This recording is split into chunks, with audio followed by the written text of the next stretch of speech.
All right, come on in, come on in, come on in, come on in.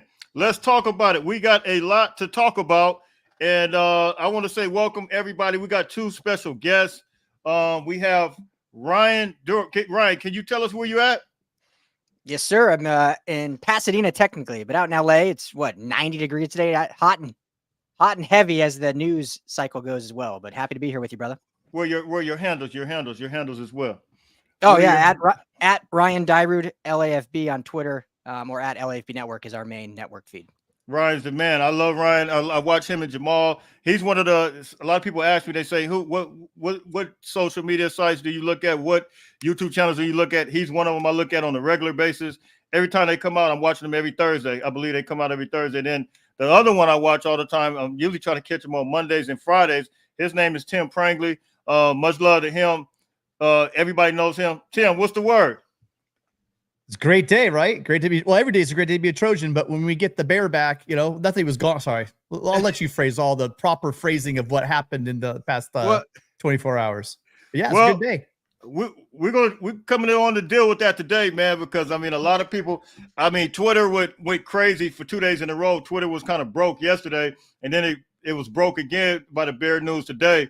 I initially announced it, given the information that I was given, by a certain individual, and that was close to the situation, and it went on. It went on and on and on.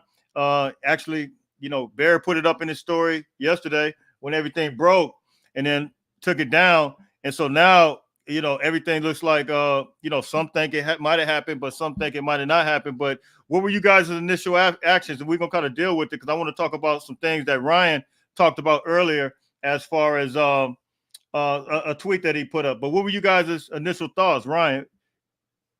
Yeah, when it first kind of came out, and yeah, kudos to you. You scooped it first on the initial report, which everything, all to my knowledge, everything I talked to was absolutely factual. So it wasn't anything made up or hopeful or pulling at strings. So I think what everyone forgets is people are allowed to change their minds, and things can happen in short periods of time to change people's minds, which I'm sure we'll get into. But at the end of the day, it's Bears coming back to SC, which is a huge moment for SC. He's going to anchor this defensive line. I couldn't wait to see his development under Coach Henderson and Sean Nua, Coach Nua, and what they're able to do with him in the front there, adding rakes, adding these new young kids in this class, this 24 class. So it was going to be a big loss losing him. And I think, which we'll get to, I think the coaching staff realized how big of a loss will be, which is why they did everything could to make sure he is here to stay. And now we can say he is here to stay. So great. But yeah, initially it was just crazy when it all kind of started funneling down.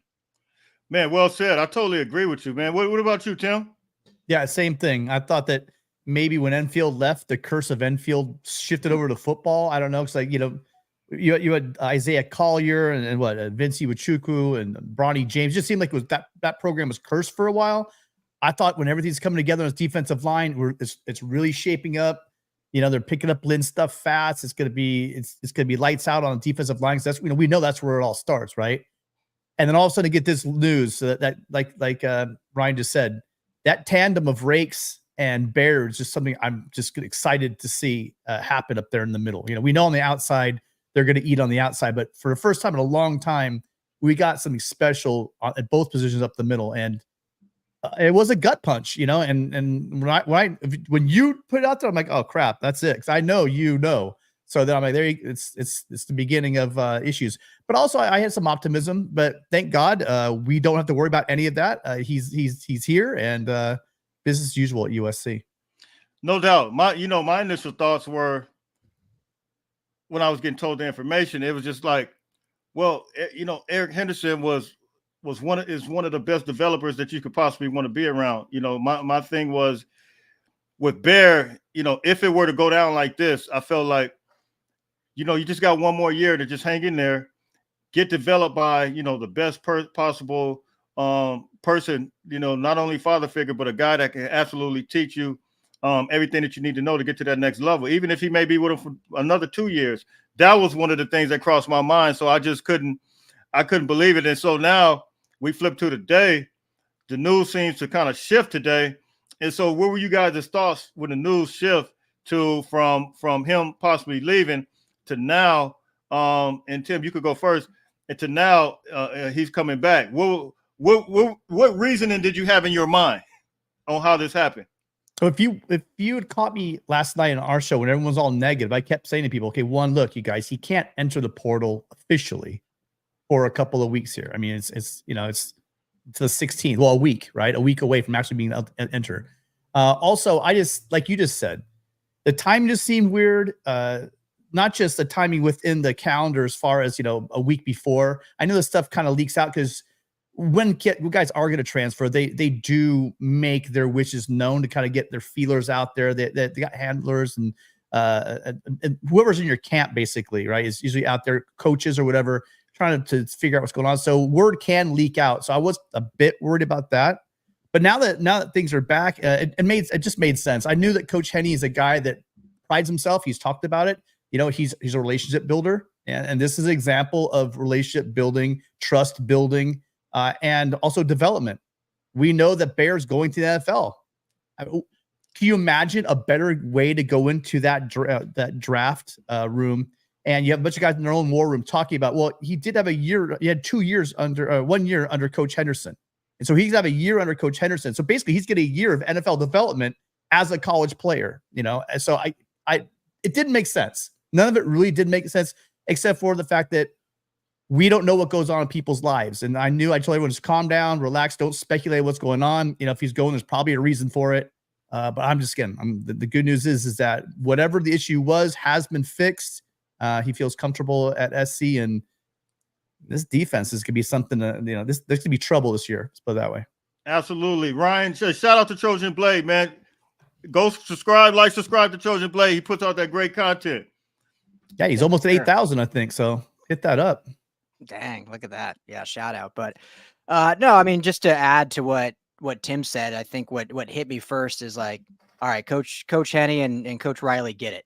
Like, they understand now that this is the day and age we're in college football. And sometimes you got to step in and do things. And we don't know all that happened, but I think it came down to them basically making it happen that he stayed, whether it was, other things off the field, on the field, whatever it may be. But it came down to a conversation with them that made, Bear and his family feel comfortable staying. And I think on the field stuff has taken care of itself, right? Like, I think Bear and anyone around this program can see what they're building, and like the passion these coaches have instilled with these players, just the passion in spring ball. Tim, you've been at practice now with me as well, and it just has a different vibe even to what last spring was. I was there, and so that is all proof in the pudding. But I think it was the behind the scenes stuff that Coach Riley and Coach Henne said, okay, yeah, we know that this is what it's going to take to keep this program bumping and keep it going.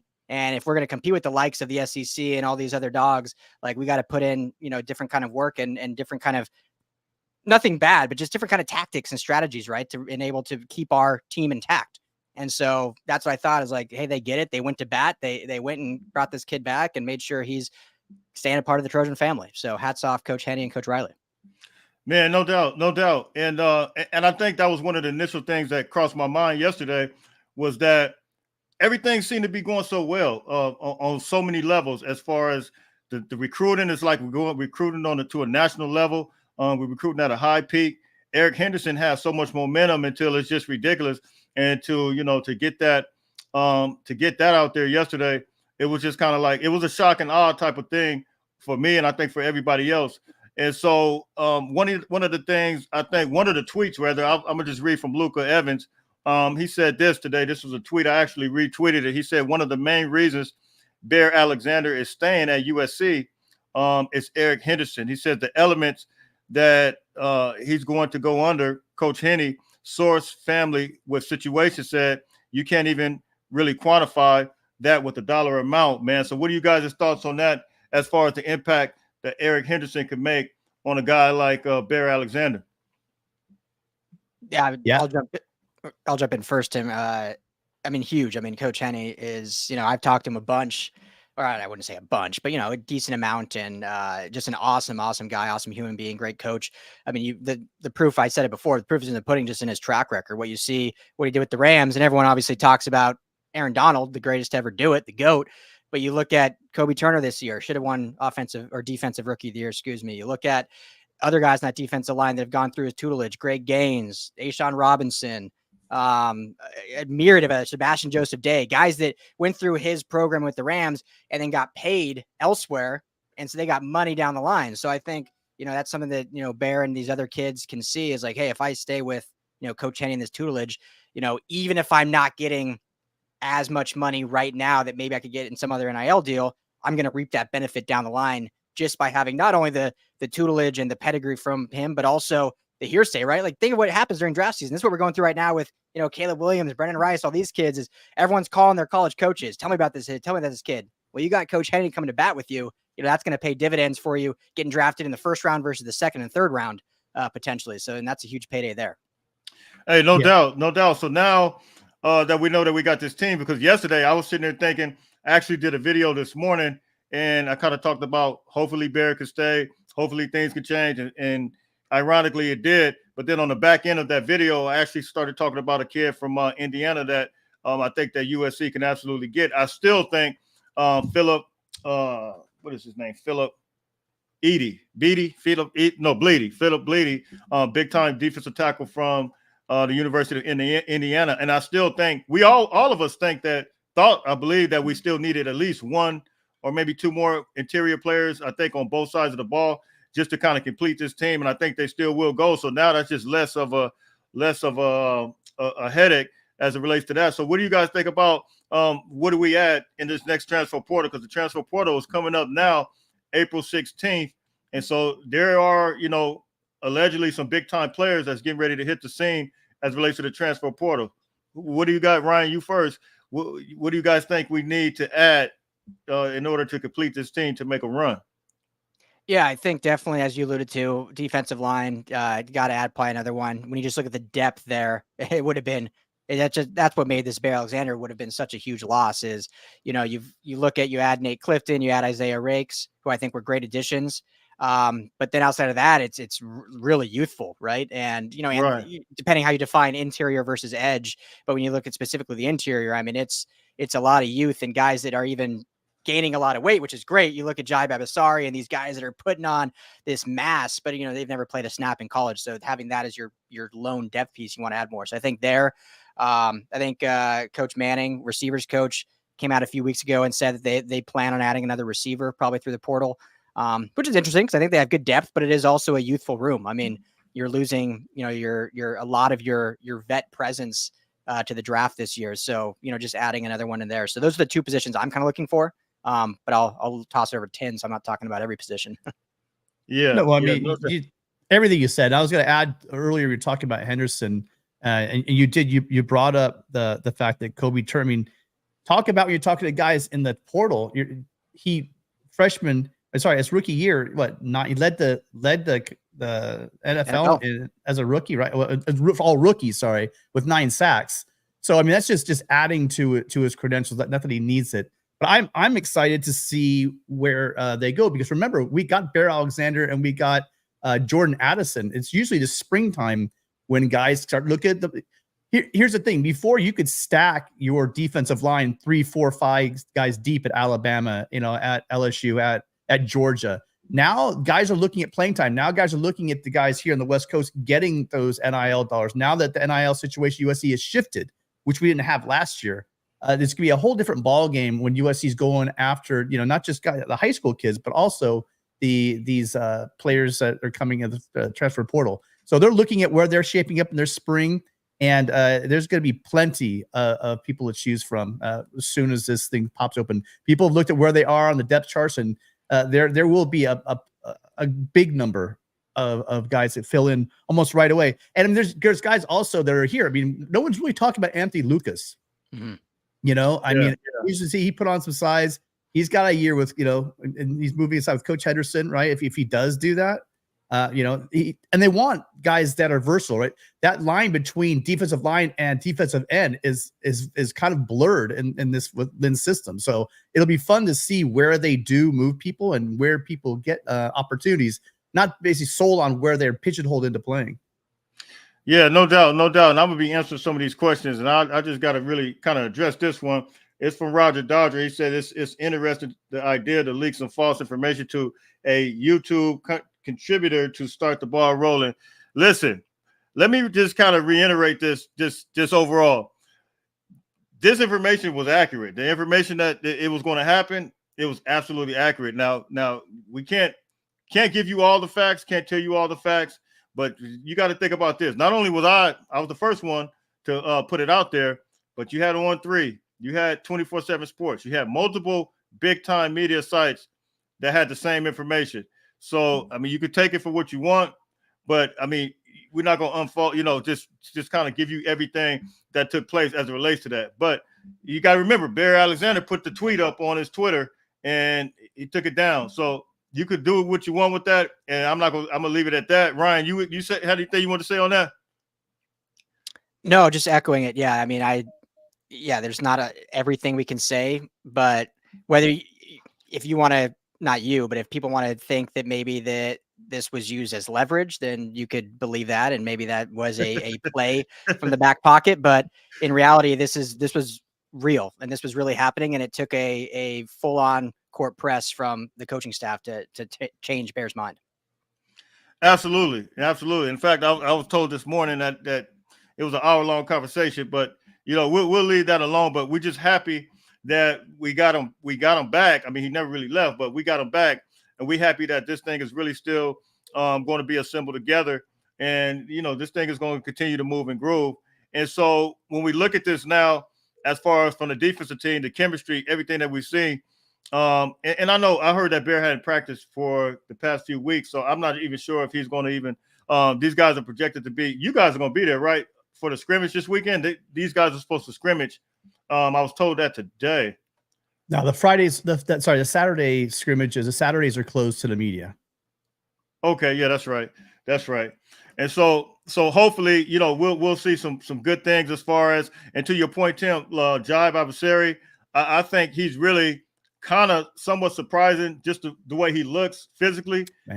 He looks like he's just absolutely a monster. He looks bigger than guys that's been there for a while. But I think I think guys like Elijah Hughes, I'm picking all of these guys to really kind of exceed expectations.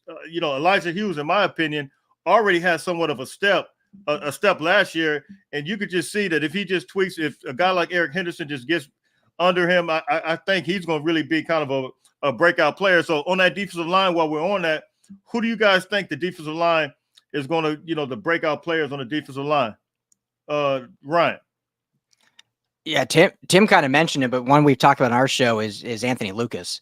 I think when he transferred last year out of A&M, like so much hype around this kid, great bend, great physical tools, and just never really kind of found his footing with the defense last year. And even with a weak kind of defensive front, couldn't really crack the starting line, and obviously got some reps, but was never a focal point. And so I think with some added weight and with the tutelage of this coaching staff, and obviously, he'll be more, I guess, technically under Coach Nua being on the edge there, but I think obviously Coach Henny will have an influence, and this obviously D'Anton Lynn system. And when you look back to UCLA last year, and I know it's never good to bring up UCLA on these shows, but since we got Coach D'Anton Lynn from UCLA, you look at kind of what they were able to do. And I'm not saying Anthony Lucas is going to be Laiatu Latu, but when you look at Laiatu Latu and what he was able to do from the edge, when you look at the Murphy twins and what they were able to do from the edge in this system, it gets me really excited about Anthony Lucas and his potential, because we know the talent's there. We know the ceiling is high.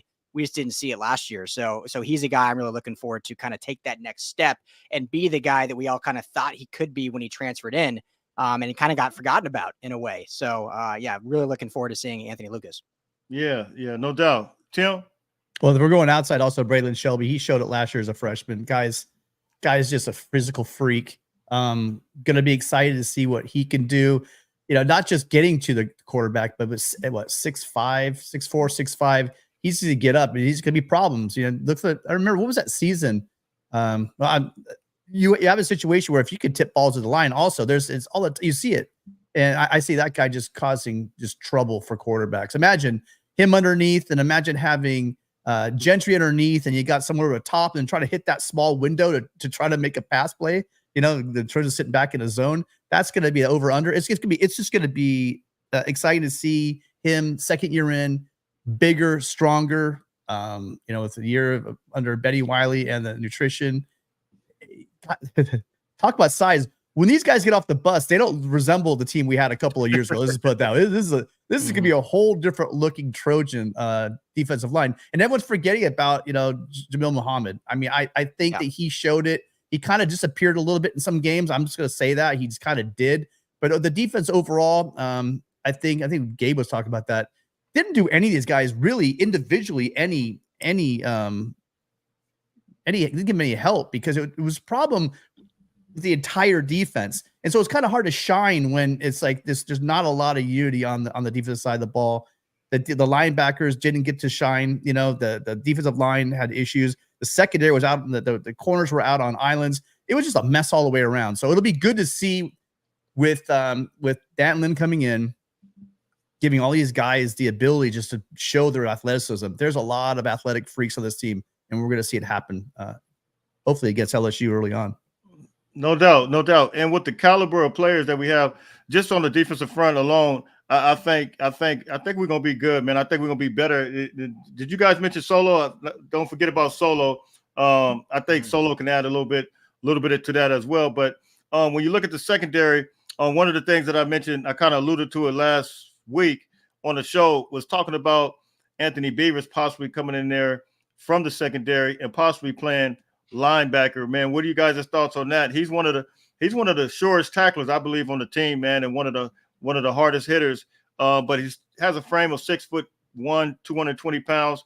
What do you guys think about him possibly moving to linebacker now that Lincoln Riley actually kind of let the cat out the bag? It's gonna be hard to squeeze them in, Jay. I mean, I like our star linebackers. I think Anthony Beavers is something special. I think he could be that in the box safety, bringing him up. Who knows what? That's another. I mean, look where we come in a year. It just seems like we're so deep at safety and so really deep right now at linebacker. Right. I think it's gonna be hard to, when Entz talked last week, he was very clear to say that he's amazed at how quickly the veteran linebackers are picking up the defense. So it's going to be really difficult to, get Mascarenas Arnold or Gentry, out of there, and Mason Cobb. I think that you could almost pencil those guys in. I'm not going to say that's the case, but it's just the way he was talking about it. He was just saying you can see Gentry as a natural will. You can see Mascarenas Arnold as your Mike. He basically said, actually, and said he's almost like our prototype for a Mike. He said that, I'm maybe paraphrasing it, but he did say this is what we want in our Mike. For the linebacker coach to say that kind of gives you an idea there. Back to your question about Beavers, I think he is a great talent. He showed us a lot of these guys, we're talking about linebacker room, Rajon Davis, when he gets a chance to get on the field, now that he's, completely healthy, is he going to punch in? Because he's part of those veteran groups. So he absolutely could be a part of it as well. I just think that, man, it's going to be a battle at linebacker and safety. It's going to be a battle. Now, I do want you, and I want you can answer the question, Ryan. I do want you to remember that they're going to add another piece to this, which is the Mike, the Will, and the Sam. So the Sam is going to swap out for the nickelback and so that's going to be, I guess, the extra linebacker that's going to come in. So I don't know if he'll be in those type of packages, because they're probably most likely, cover the tight end. So your thoughts on that? We got 200 people in here. Everybody hit that like button, hit that subscribe button. Your thoughts on that, Ryan? Yeah, it's so interesting because, as Tim alluded, and Tim, how great is Coach Entz? I mean, just a football coach. Yeah. You hear Coach Entz talk, like that's a football coach, like Midwest dude. So it was fun to see him at practice last week. But yeah, it's a deep, I think, linebacker room, but obviously it's a deeper safety and secondary room. And what I don't think worries the correct word, but it wouldn't shock me at all if, because of how deep they are, unless they're kind of willing to move some guys around, if we don't unfortunately see one guy hit the portal, in the next 5 days, not because anything bad. I'm not hearing anything. So don't anyone all of a sudden quote me that I'm just saying it wouldn't shock me, because there's a lot of starting caliber guys on this secondary. And guess what? The class coming in 25 is damn good also. So there might be some of these guys, and I'm not saying it's Beavers, I'm not saying it's anyone, but it might be one guy saying, you know what? I love being a Trojan, but I'm just not going to see the field. And so unless Coach Entz and Danton Lynn are like, maybe we can get creative and do this different, moving Beavers to linebacker in such situations. If Jalen Smith can play in the box sometimes and outside, I know he's more of a nickel back. But in order to keep them all, they may have to get creative, just because they're deep on those. How weird is it, guys, to say this defense is so deep? Like, it's just strange to say how deep this, linebacking back is in depth. Yeah. Yeah, and I totally agree. Let me hey, Mr. Benuelas, Michael Benuelas' father, how you doing, man? How's everything going? Fight on, fight on. Thank you for coming on. And Bobby, thank you for the super chat. You said thank you, USCJ, Tim, and Ryan, for the charity, Bear Transfer Portal rumor, and the portal possibilities. I appreciate you, my man. Appreciate you, my man. So, and we'll let you go because I know, Ryan, you have to get up out of here. But so when I look at this, man, I really initially thought this when I looked at this team and I start kind of evaluating the talent and I look all across the board, and I want to talk about the cornerback position. But when you guys think about the talent, how do you guys see this thing really playing out? And I want to throw this out there, given the fact that Michigan, I don't think, when you look at the rankings, the preseason rankings, I don't think people really factor in how many guys Michigan has to exit out, the head coach exiting out, and along with some other things. And so when you look at that aspect, and then you look at Washington, I just kind of feel like we can maybe have 9-3 season, man. What are you guys' thoughts on that? Is that realistic? Yeah. Go ahead, Tim. I'll let you go first. Sorry, I was cheating. I was actually testing the phone system right there. So. Oh yeah, I forgot we were gonna do that. We'll get ready to try to take some calls in just a few minutes. Tim, do you want to put that number down? We got 214 people in here, man. Everybody. And by the way, I'm gonna start doing call-ins, but my call-ins is gonna be just a little bit different. I'm gonna put the phone to the mic. I'm gonna do it old school way. But love it. Did you want to go ahead first, Tim? Sorry, yeah, I missed the question because I was actually testing the phone, so I was off. No problem. No myself, so problem. Let me go ahead and do that real quick. Ryan. I can. Yeah. No, I think it's realistic, and maybe it's wishful thinking, but when you look at just the moves that they've made since December 1st with the coaching staff, with the transfer portal, now with this recruiting class really hollowing out and guys getting in there in spring ball. The schedule is tough. It's a tough schedule, but as you alluded to, Michigan, you got that week 3 in Ann Arbor. You get a blessing that it's week 3 in Ann Arbor and not week 9 in November, December. So you get a nice weather day in October out there. So you kind of get that. Plus, as you mentioned, I mean, they're losing head coach, defensive coach, strength coach, all the big pieces in terms of starting quarterback, starting running back, starting receiver, starting to tackle. Like their nucleus of a national championship team is no longer there. And it starts at the top as the head coach. So not saying Michigan's going to be bad, but to sit here and think Michigan's going to be, a national title contender, maybe I'm being a little harsh. I don't think they're there right now. I think they already put them in the playoffs already. They're doing it again. Which is wild. Yeah, so it's crazy. And you look at Washington, same thing, right? Losing everything that I just said, pretty much the same exact thing. So tough schedule, but I think USC, you lost obviously Caleb Williams, you lost some core pieces, but you've built a stronger defensive staff. You've built a stronger defensive core. And I think the offensive core, it's not Caleb, but I think everything we've seen and heard and witnessed at the Holiday Bowl, whether it's Miller Moss or if Jaden Maeva, somehow beats him out, I think they're going to be still in good hands in this Lincoln Riley system. So I think 9-3 as of right now. Let's watch the spring game. Let's see some summer stuff. Let's see the portal. Right. As of right now, I think 9-3 is kind of the floor, is what I would say. Right. Yeah. No doubt about it. You, Tim?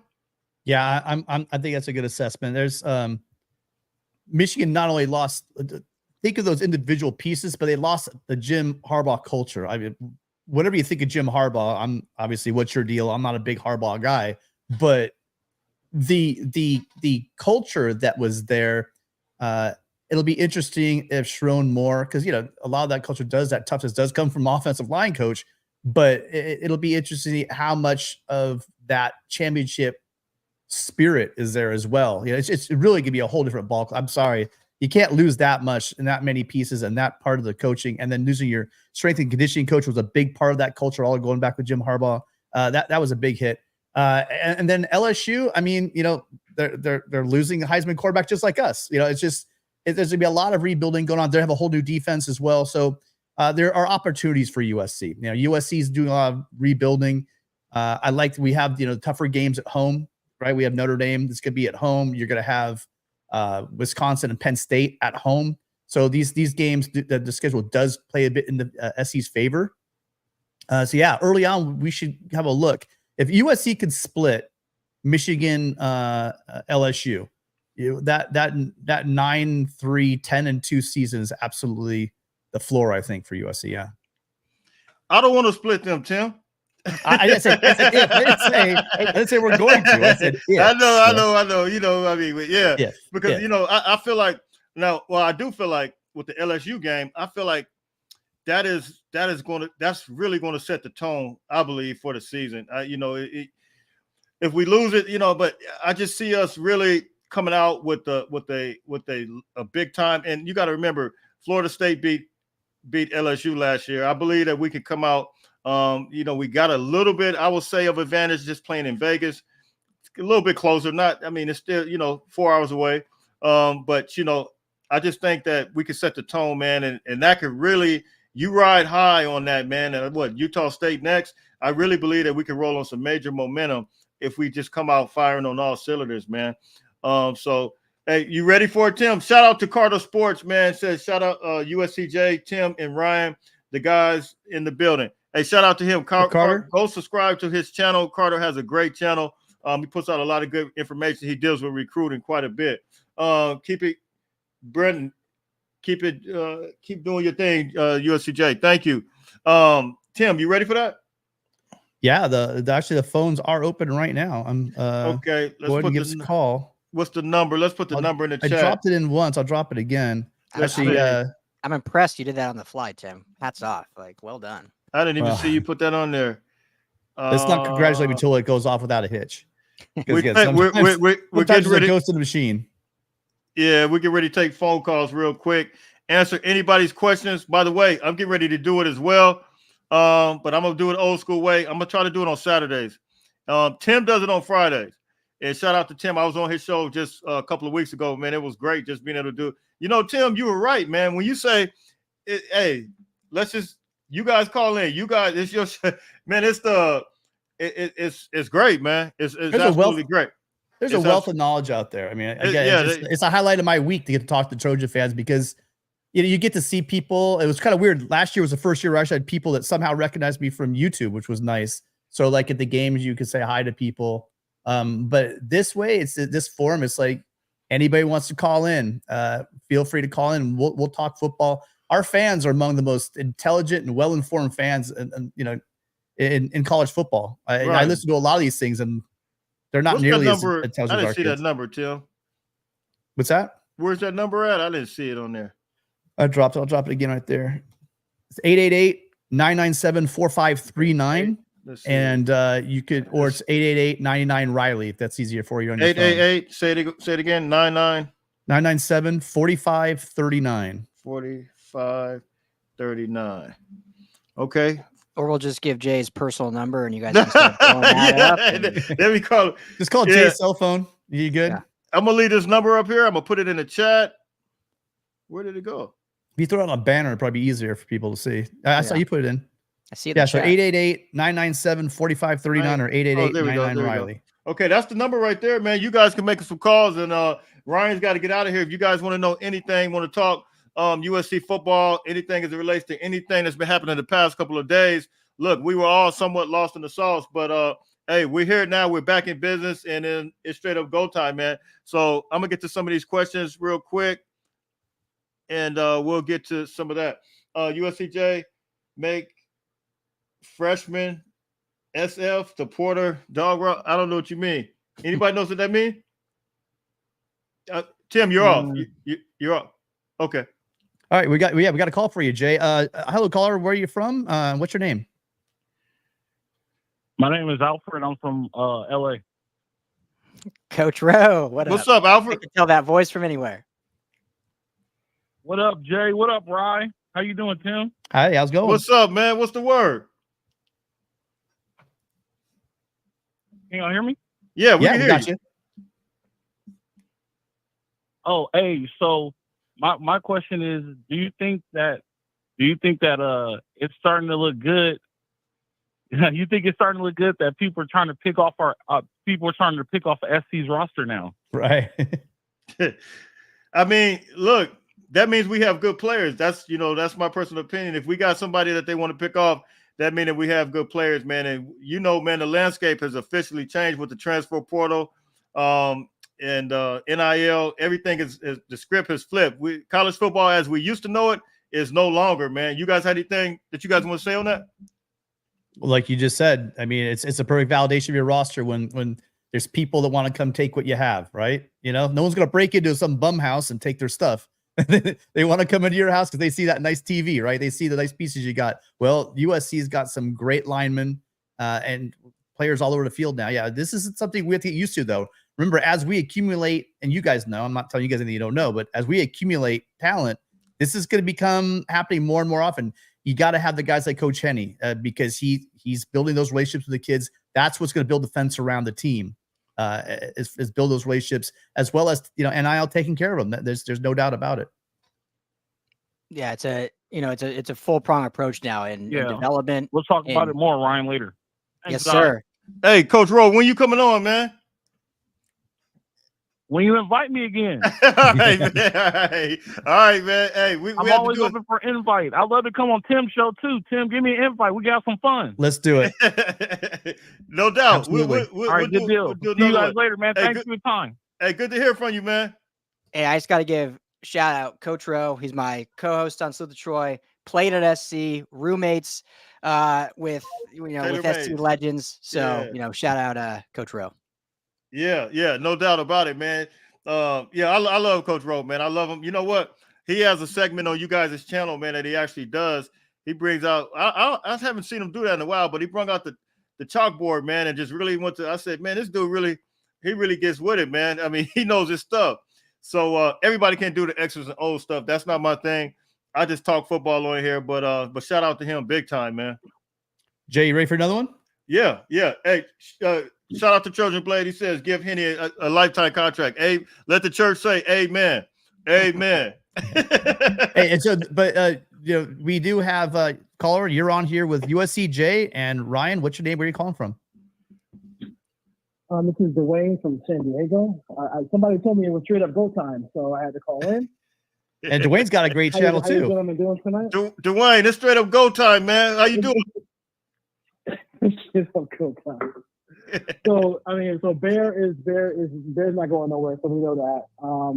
I think the thing I think I talked about last week is when you watch that defense on film, the way they were able to get Latu in like single coverage and have them just put a lot of pressure on the quarterback. I think Bear can do a lot of those things as well.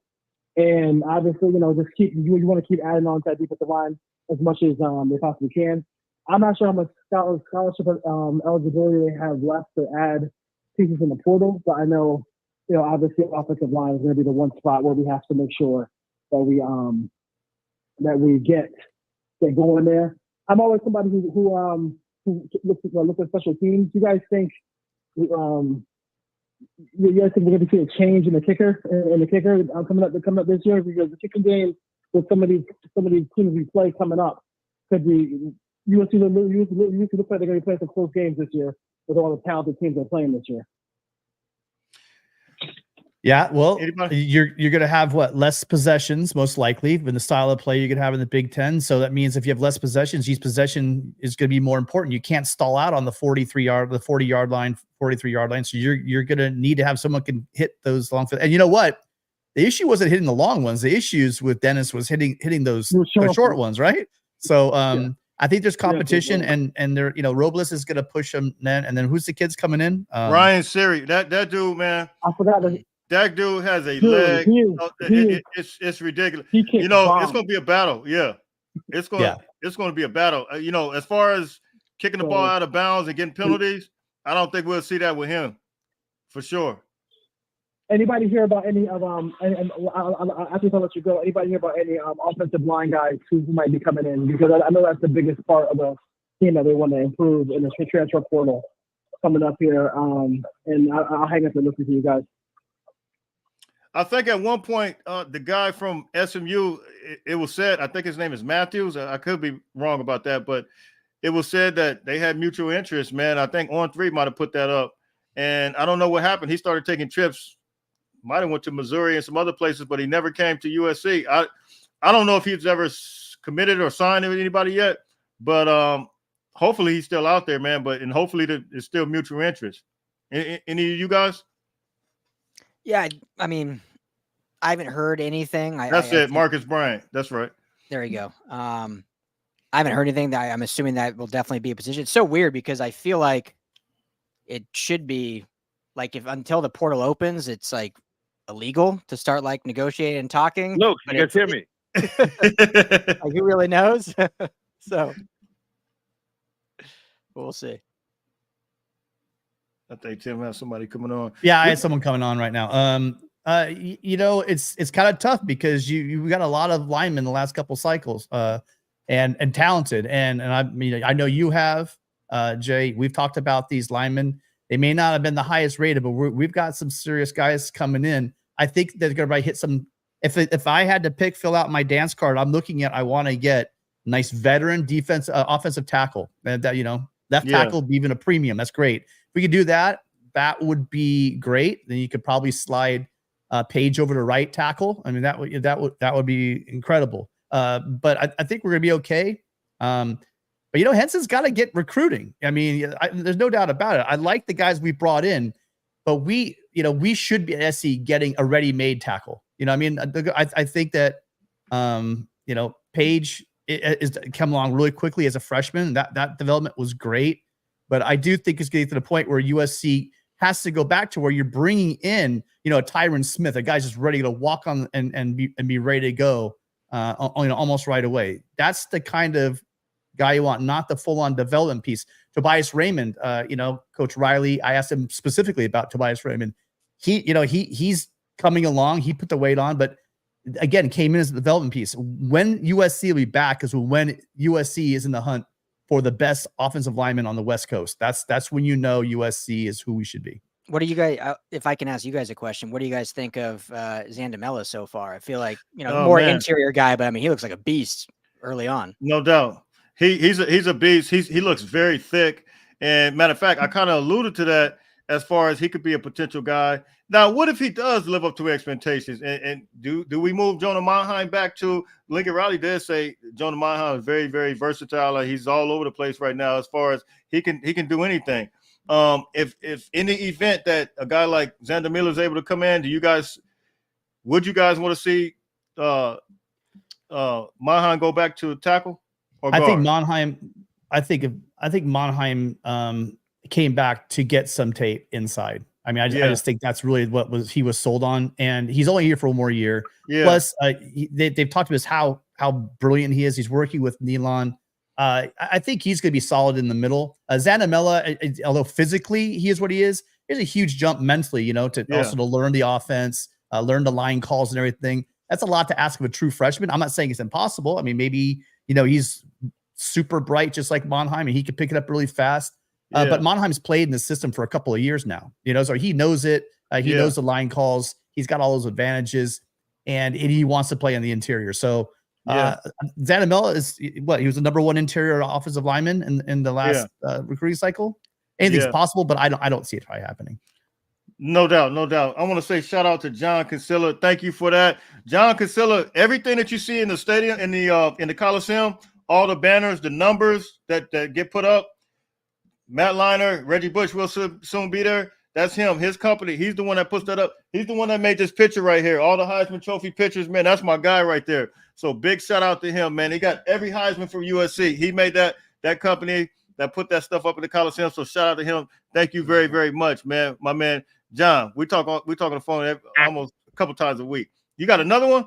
Hey, got another call for you. Hi, caller. You're on with Uscj and Ryan. What's your name? Where are you calling from? Paulie Walnuts from Albuquerque, New Mexico, USC grad, class of '98, baby. Fight on. Fight on. Let me tell you right now. Let me tell you right now, man. You guys have grown on me to the point where every morning when I'm waking up to get into my disgusting corporate job, I listen to you guys, and for inspiration, you guys get me going. You get me fired up. Great show. I love the content. You guys are on it, and I appreciate it. Being a USC grad, it means a lot to be stuck out here in Albuquerque and still be able to feel like I'm at home. First thing I wanted to add, too, is I get so sick and tired of hearing about how we're going to adjust to playing those kind of guys. How about them adjusting to us and our speed and athleticism? Right. I never hear anyone ever talking about that. And that's going to be something that they have to adjust to. But in the meantime, though, One guy I wanted to give a shout out to is our boy Marquise Gallegos out there. Let me tell you, when I see him play, he looks He's a so beast. fluid. He kind of has that lower body, like a Sean Taylor kind of lower body, the way he just creeps up on that ball and has those instincts to intercept those passes up in the air. And then the Ed Reed ability and Sean Taylor to be able to create after. So those are the one things that really stood out to me about Marquise Gallegos. And I'm telling you right now, I think the kid's going to have a great, great year. But listen, guys, my dinner's almost ready here. I just wanted to chime in and tell you how much I appreciate you and keep doing what you do. Okay, fight on, baby. Hey, fight on, man. Thank you, and I totally agree, man, with your take on Mark. Well said, by the way. Marquise Gallegos is very fluid with his movements, man, and he covers a lot of space, covers a lot of ground, and I totally agree with that, man. Ryan, I know you got to tip out, but we're good. We got a little more time. Okay. I'll just make Coach Rowe wait. We're just recording after our show, so I'll just make him wait a little bit. Okay. No, but I definitely agree on that take. Anybody else? Yeah, I mean the young backs. I mean, Marquise Gallegos was, when I saw him in person, looked a lot bigger to me. He didn't really quite look like the freshman build I thought he was going to look like. I thought he'd be slight. He must have put a lot of weight on from. I'm looking at his high school film to what he's doing right now. He's hitting that age, and shout out to Benny Wiley, because these guys across the board, not just the linemen, everybody is getting thicker, bigger. So well done on nutrition staff as well as weight conditioning. And yeah, he's a ball hawk, And then Celis Williams, he got they were talking. He got some play on Tuesday from Miller Moss, just talking about him. So the secondary is looking bright. Let's put it that way. Yeah, and if I can just add, Jay, to what he caller was saying, which I totally agree with, it's not getting talked about enough. Like, yes, got to get bigger, got to get stronger to play in the Big Ten. But no one is talking about this Lincoln Riley offense and how these Big Ten programs and defenses can keep up with it. Now, obviously, we saw in the Natty, different offense, but we saw Michigan really contain Washington and whatnot. So, I mean, they were able to kind of show what they were able to do. But I think along a full season, when the offense is able to get tape of the defenses and play up to their speed and their strengths, right? I think it's a strength of what this offense can do, and especially if they can adapt within their system. And that's going to be the big thing, is playing within their positions, playing within their systems that Lincoln Riley plays out in the play calling and not going too off script. So, it's going to be fun to see how that counters. No doubt. And you got to think, our offense scores extremely fast, man. It kind of keeps everybody, whether it's the substitution aspect of it, your defensive backs, they may have to be a little bit more athletic than the normal, because Lincoln Riley's always going to have the receivers that can absolutely move and groove. By the way, receivers like Jacoby Lang, Zach Branch, Deuce Robinson. I mean, this is what Lincoln Riley brings to the table. And so, yes, I totally agree with that point. That's a great point. Tim, you got another one? Well, yeah, really quickly. Also, Ryan, has anyone seen Penix be that off in a game? You got to give some credit to the defense, but there were some throws he left on the table. I mean, a number of them. He picked his worst game to be in that game. But I agree with the other thing. And also, a cool thing that they said to Riley, someone phrased a question and really kind of stuck with him. And he said, "Hey, look, I know it's a big news. Everyone thinks that we're getting ready for the Big Ten." He's all, "These were the changes we needed to make. We weren't gearing up to do this to get ready for the Big Ten as far as defensively and offensively." He basically said, "These are the changes we need to make on our team to be a top football team." So just something to add to it. Yeah, and good luck, Big Ten. One quick question. Who was the toughest quarterback who's the toughest quarterback we're going to face next year in the Big Ten? Sure as hell ain't gonna be like we did last year. That's for sure. So. No, man, I don't think last year was just. I mean, you're talking about Bo Nix. I mean, we didn't even play Cam Ward, and you did Michael Penix. Those quarterbacks, Jaden Delores, and I wasn't even in there, but they had the Fajita played great. Yeah, I mean, it was insane. I mean, the quarterback play was at a such high level. And it's ridiculous. The West Coast has always had great skill position players. That's never been. But you couple that with some interior players, man. It's not gonna be Iowa. I'll tell you that. We owe Iowa a big payback for everything that coach said. By the way, and for that Hall, we owe for both of these. Yeah, no doubt. You got another caller, so Ryan, you're hanging in, right? Yeah, we're good. All right, caller, you're on with Ryan and I almost said USCJ. What's your name? Where are you calling from? Hey, it's Brian. Real talk. How you doing? What's up, Brian? What up, guys? Man, what's I got the word? Celebrities up there on the screen tonight, Jay. What's the word, man? Talk to us, man. All right. So, like, hey, I'm calling because I want your guys' take, especially Ryan's take, on the possibility that we might be getting Jakeem Stewart. Oh, Jakeem Stewart. Yeah, man. My mind had to. driving. My mind had to. Well, here's the thing, man. Is he reclassifying? Yeah, well, he kind of had an interview just the other day with On3. No, he's not reclassified yet. He hasn't reclassified, but he kind of alluded to the fact that he could possibly reclassify. But here's the thing. I think everything as far as Eric Henderson, you guys know that he's went out there and saw them, and he's came out here. And I think that it's a great possibility. The relationship, that Eric Henderson has established with him, I really do think the momentum is there. And you remember just a couple of weeks ago, right after he came to visit with USC, there was somebody from On3 that put up Jakeem Stewart as a crystal ball to LSU. He knocked that, he shot that down within 10 minutes and said his recruitment is wide open. So I think just that alone, he's right there in Louisiana. LSU is like it's like the Mecca to them, so for him to shoot that down that quick, I just think that's really speaking to, and he puts up little tweets from Eric Henderson as well, man. You guys have anything that you guys want to say on that? Well, Eric Henderson's from Louisiana, so he'll be speaking the same language that Louisiana language. So yeah. I think that and remember I was looking just today, and it was Schrader put out just a list of the guys coming in that 21 visit for their officials.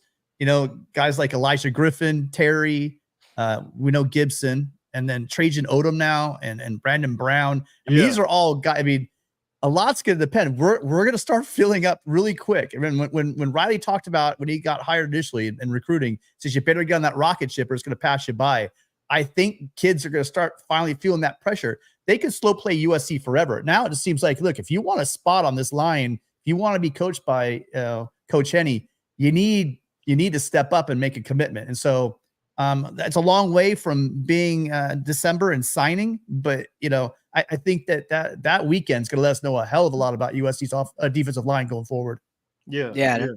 I'll just add, and thanks, brother, for the shout out on the call. Appreciate that. But yeah, I mean, we've talked about it before. I think what makes Coach Henne, beside everything we've talked about with his development, but the fact that he's, from Louisiana, so he has kind of that pull. He coached in the South at Georgia Military College and others. He played in the NFL with the Cincinnati Bengals, and then now he's been out here in LA for 6+ seasons, or 1 or 2 with the Chargers and 5 with the Rams, and now with SC. So he has that recruiting prowess and that gravitas of kind of all those main sectors that you can kind of play into the sales pitch there, which is such a big thing. You got to connect to these kids, and everyone, we talk about how Coach Henne and how some of these coaches can connect with kids, but that's a big reason why, because he's coached all over the country and been there, done that, and he's walked the walk, not just talk the talk. And so someone like a Jakeem Stewart, I think, can I can't speak for him, but it can relate to that, being a kid from Louisiana and seeing the trajectory that Coach Henne had in his career and what he's embodied with his players. And so, I think Tim said it good, though. The well's going to start filling up. So how are these guys going to fit? They're going to have to commit soon, but I think he's definitely a player that we could see, hopefully make that announcement soon and just make this 26 class even stronger than it already is. Hey, I totally agree with you. Blackie Chan, shout out to you. Go subscribe to the Light the Torch podcast. You can find Blackie Chan there. Mr. Benuela says Henson is improving, but O-line needs to show up this year. Totally agree. Hey, Ryan, you said the class is going to start filling up.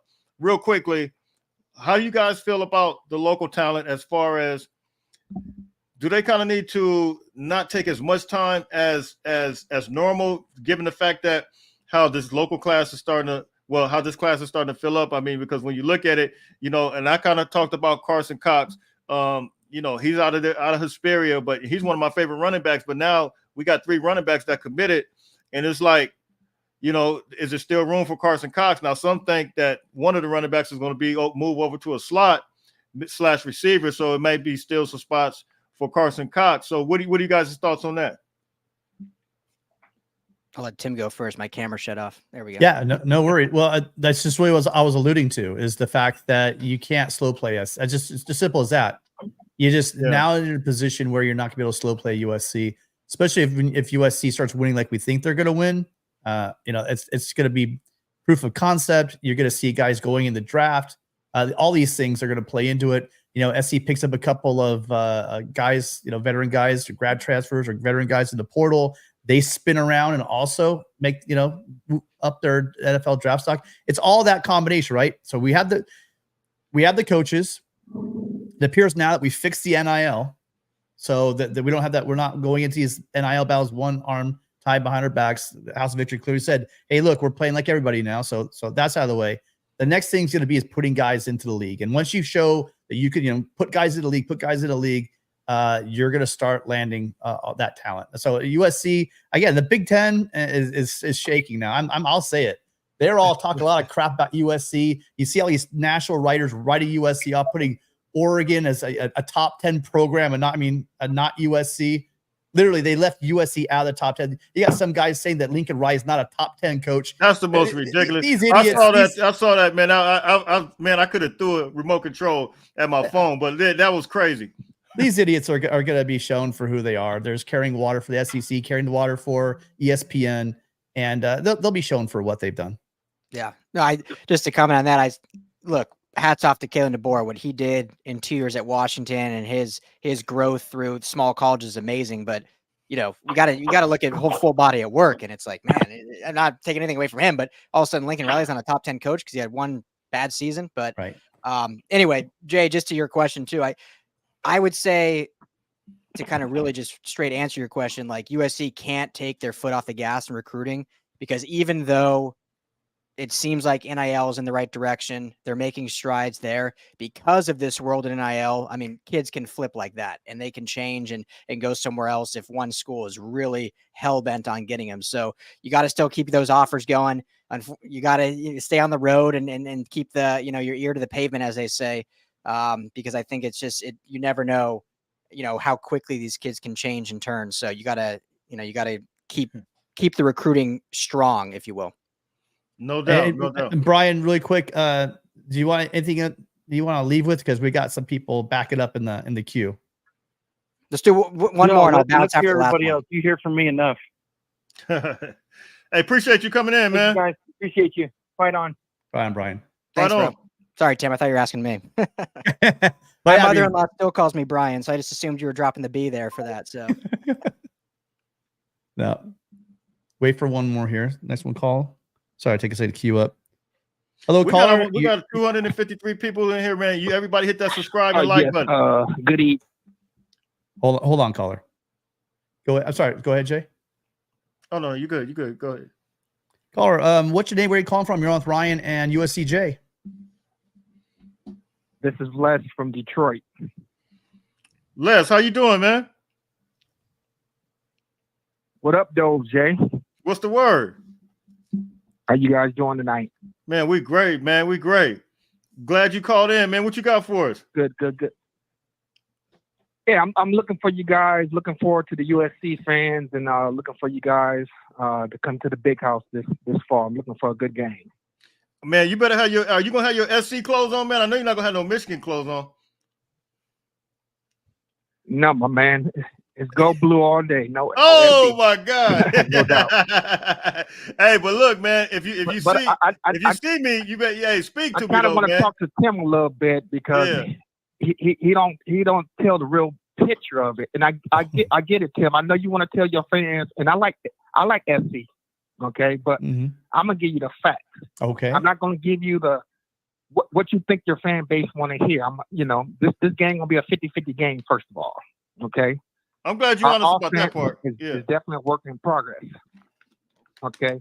But one thing I'm going to tell you about our team and tell your fans about our team is our line play is superior on both sides.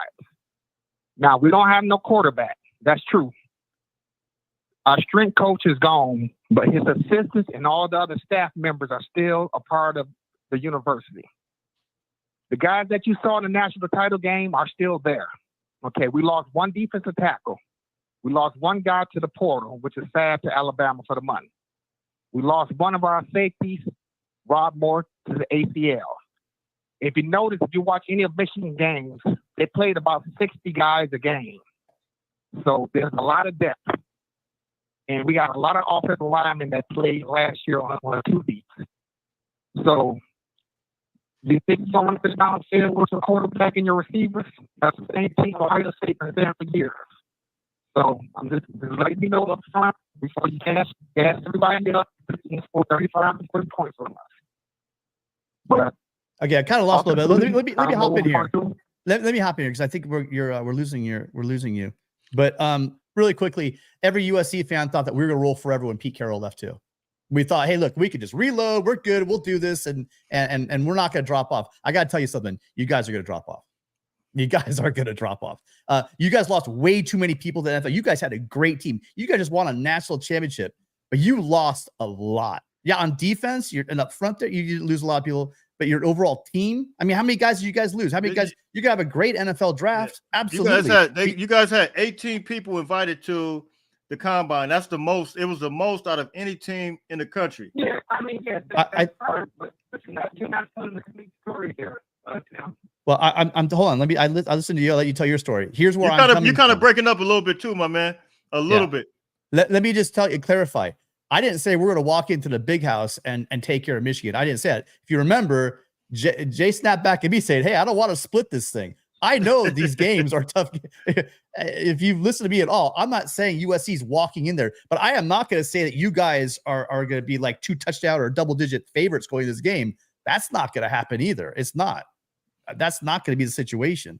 So when I say to you that it's not going to be a pushover, to think that you lost every loss from your coaching staff, and Sherrone Moore did a great job, but that was Jim Harbaugh's team he was coaching. That was a veteran team that had years with Harbaugh, that was coached up by that, by the guys that are no longer there. So to think that there's going to be no difference, no drop off from that team, and they're going to walk in and just walk all over USC, I got to push back on you for that as well. I never said that. I'm saying what you doing. I think we lost him. You want to call back? You kind of breaking up. Like you totally want to. I'm still here. Yeah, no, but we're having a hard time hearing you. We're having a hard time hearing you. Can you hear me? Oh yeah, now we can hear you. Right there. You can hit right there. You're perfect. Yeah. Okay, sorry about that. Maybe it was a signal. But I'm drinking cough salt, by the way. I'm not drinking alcohol. We're going to walk over you or vice versa.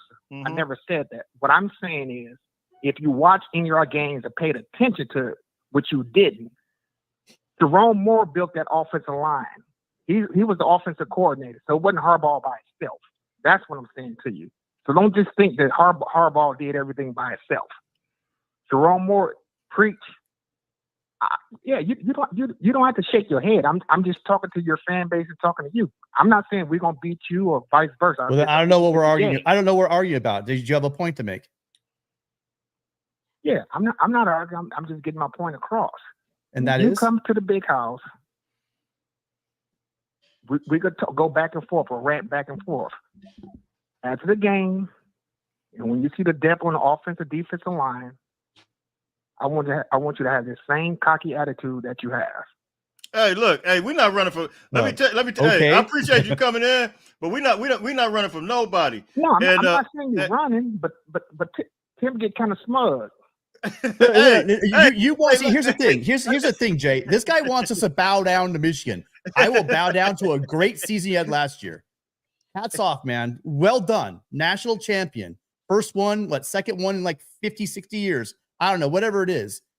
But smug? This isn't smug. This is me just talking football with you. And if you don't like what I'm saying, it doesn't make me smug. What I'm saying is you guys lost a hell of a lot, and USC's improved a lot, and it's going to be a great game. That's my point. What's your point? I'm saying the same thing you're saying. We both lost some things. You lost your quarterback. You lost receivers. You lost this. Same thing you're saying.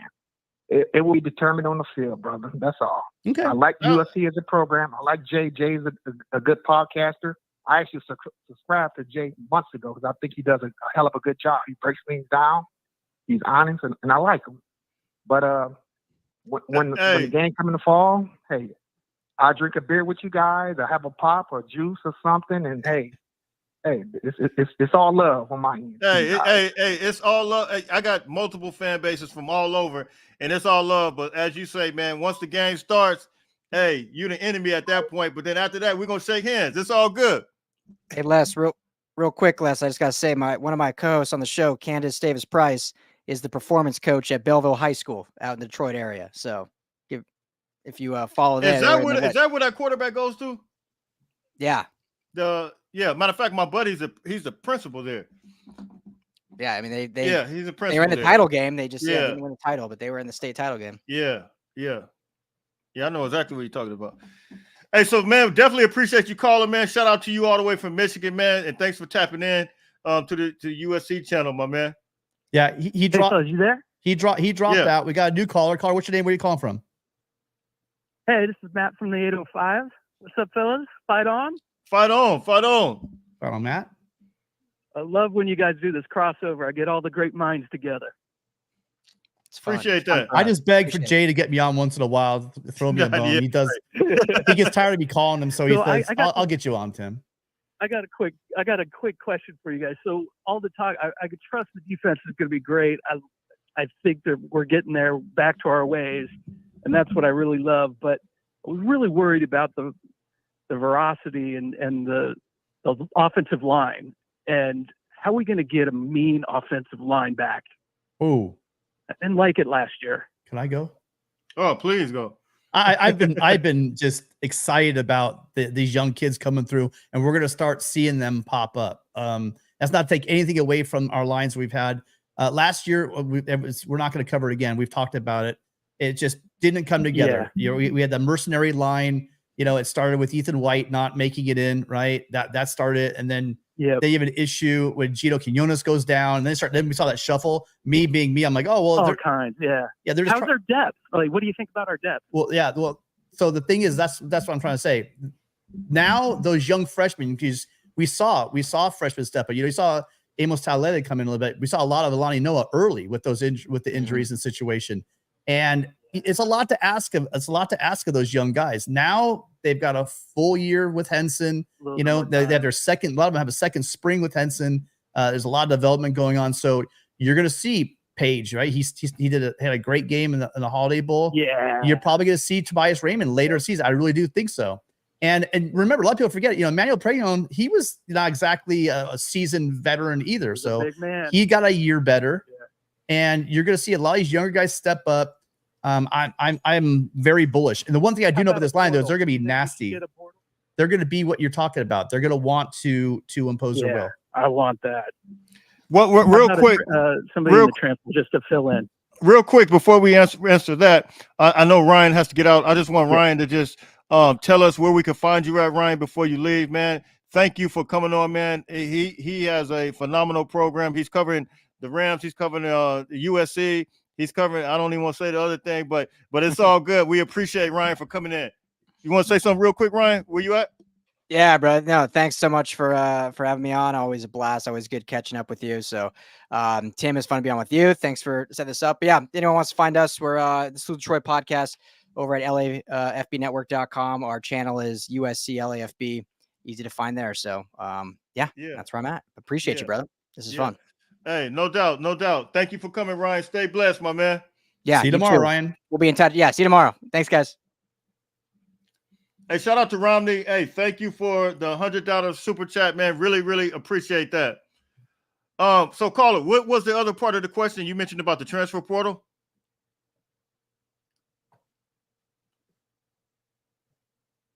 Matt, you there? Yeah, I can't really hear him. He's breaking up for me. I'm sorry. What was the other question you mentioned about the transfer portal? Yeah, what was the other question you had for the transfer portal? You can't hear Jay? Yeah, should we get a lineman in the transfer portal just to get a little bit more seniority and maybe give us some more depth? We got room. No doubt. Can you hear me okay? Yeah, it just breaks up occasionally, Jay. Okay, my bad. I'm not sure what the reason for, but yeah. What are you gonna do? Yeah, no doubt. I definitely we need linemen on both sides of the ball. Specifically on the defensive side, as well as the offensive side. I think we're at you asked if we had enough room. I think we had 81 scholarships right now, if I'm not mistaken. The limit is going to be 85. So I think we got some room, man, to add, 2 on both sides, man. And as much as we don't want to say it, Jay, we're going to lose some guys. It's just going to happen. It's crazy that you're saying that. I heard that it's a possible cornerback or nickelback that could possibly be leaving out, man. I don't want to say the name, but yeah, that's just one. But I mean, there will be more. There's too much talent on this team to be set knocked down that far on the depth chart. So unfortunately, that number that we could take on will be more. And yeah, we talked about that veteran experience on the line would be really helpful, especially if we could lock down a tackle. I just think that would be optimal for SC. Yeah, no doubt. Yeah, right. That's where I'm at. Hey, fellas, gotta go. I just love it. Thank you so much. Love the insight. Keep it going. Hey, thank you for calling in, man. Future. Right on, man. Thanks, Matt. Right on. Mark Williams, you said call, please. The number's down. The number should be in the chat. Yeah, I just dropped it again. Okay. You want to take a look for it? Okay. We got another call. We got a couple queued up right now. So. You got a couple? Okay, we'll take a couple. Man, this thing goes long. You just say when. Tell people to stop calling because you're gonna get them. Yeah. Hey, we'll probably take about maybe 3 more, and we'll call it a night. Don't want to keep Tim. I kind of Tim did me like this other day. He said, "Jay, I need you." So I kind of did the same thing with Tim tonight, man. I kind of returned that favor tonight. So I appreciate Tim for taking up the time. Anybody can call in. Come on in. Yeah, it's funny. As soon as you said that, we had 2 lines drop, and one guy was waiting about 20 minutes to drop. So. Oh wow. Okay. But I think we might have a clean exit if someone doesn't call in the next minute. Okay. Look, we out of here, man. I definitely appreciate Tim for tapping in with us, man. I appreciate all the Trojan family. We still got 235 people in here. We are getting ready to get out of here. We just kind of want to address a couple of things, talk all things Trojan football. Until later on, listen, everybody stay blessed. Fight on, fight on, fight on. Fight on, guys.